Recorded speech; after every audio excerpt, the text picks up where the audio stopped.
ఢిల్లీలో ఎన్నికల నగారా మోగింది. ఢిల్లీ ఎన్నికల షెడ్యూల్ ని విడుదల చేసింది కేంద్ర ఎన్నికల సంఘం. ఫిబ్రవరి 5న ఎన్నికలు నిర్వహించబోతున్నారు. 8న ఫలితాలు వెలువడతాయి. ఢిల్లీలో మొత్తం 70 అసెంబ్లీ స్థానాలకు సింగిల్ ఫేజ్ లో ఈ ఎన్నికలు జరగబోతున్నాయి. ఇక ఈవీఎంల హ్యాకింగ్ అనేది సాధ్యం కాదు, అది అసాధ్యమే అని సీఈసీ మరొకసారి క్లారిటీ ఇచ్చారు రాజీవ్ కుమార్. ఈవీఎంలను రిగ్గింగ్ చేయడం కూడా వీలు కాదు అని చెప్పారు. ఈవీఎంల ట్యాంపరింగ్ జరిగినట్లుగా ఇప్పటి వరకు తమ దగ్గర ఎలాంటి ఆధారాలు కూడా లేవు అన్నారు. ఎన్నికల్ని చాలా పారదర్శకంగా నిర్వహిస్తున్నాం. ఒక పండగలాగా ఢిల్లీ ప్రజలు ఈ ఎన్నికలను జరుపుకోవాలి. ప్రతి ఒక్కరూ కూడా బాధ్యతగా తమ ఓటు హక్కు వినియోగించుకోవాలని సీఈసీ చెప్పారు. ఈ నెల 10వ తేదీన గెజెట్ నోటిఫికేషన్ జారీ చేస్తారు. ఇక ఆ తర్వాత 17వ తేదీన నామినేషన్లు స్వీకరిస్తారు. చివరి డేట్ 17వ తేదీ. అలాగే స్క్రూట్నీ 18న జరుగుతుంది.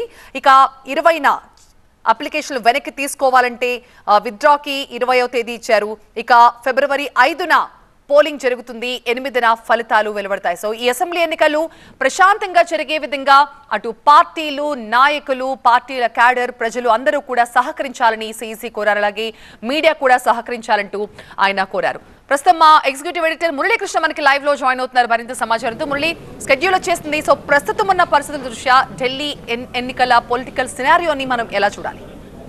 పొలిటికల్గా చాలా సిగ్నిఫికెన్స్ ఉంది ఢిల్లీకి సంబంధించిన వ్యవహారంలో ఈసారి ఇప్పుడు జరగబోతున్నటువంటి ఎన్నికకి. ఎందుకంటే రాజకీయాల్లో ఒక ప్రత్యేకమైనటువంటి ఒరవడిని సృష్టిస్తూ ప్రవేశించింది ఆమ్ ఆద్మీ పార్టీ.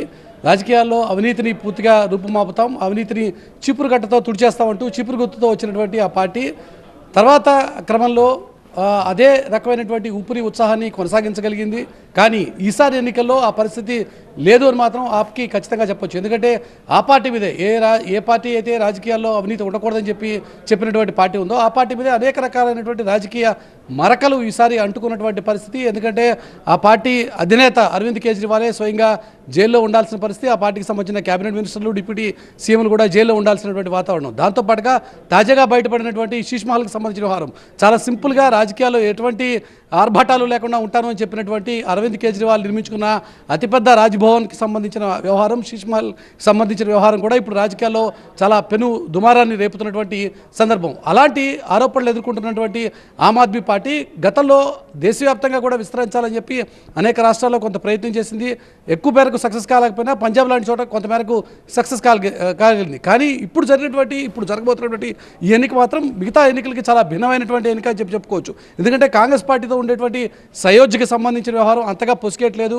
ఇండీ కూటమిగా ఈసారి కంటెస్ట్ చేసేటువంటి వాతావరణం చాలా పరిమితంగానే ఉంది. ఇండీ కూటమి ఆప్ కలిసి ఒక కూటమిగా ఏర్పడి ఆ భారతీయ జనతా పార్టీకి పోటీ ఇవ్వాలనేటువంటి ప్రయత్నం కూడా పెద్దగా సక్సెస్ అయ్యేటువంటి వాతావరణం కనిపించడం లేదు. అలాంటి ఒక వాతావరణం నెలకొన్నటువంటి ప్రస్తుత సందర్భంలో భారతీయ జనతా పార్టీ ఓవైపు ఆప్, మరోవైపు అధికారంలో ఉన్నటువంటి ఆప్, మరోవైపు కాంగ్రెస్ పార్టీ, ఈ మూడు ట్రయాంగులర్ కంటెస్ట్ కనుక నెలకొంటే ఖచ్చితంగా అది అడ్వాంటేజ్ తీసుకోవాలని చెప్పి భారతీయ జనతా పార్టీ ప్రయత్నిస్తోంది. ఎందుకంటే 2014లో, 2019లో, 2024లో వరుసగా 3 ఎన్నికల్ని కూడా హ్యాట్రిక్ విజయాన్ని సాధించి దేశంలో ఒక రికార్డుకి ఎక్కినటువంటి మోదీ నేతృత్వంలో ఉన్నటువంటి ప్రభుత్వం ఢిల్లీలో మాత్రం పట్టు సాధించలేకపోతున్నటువంటి సిచ్యువేషన్ ఉంది.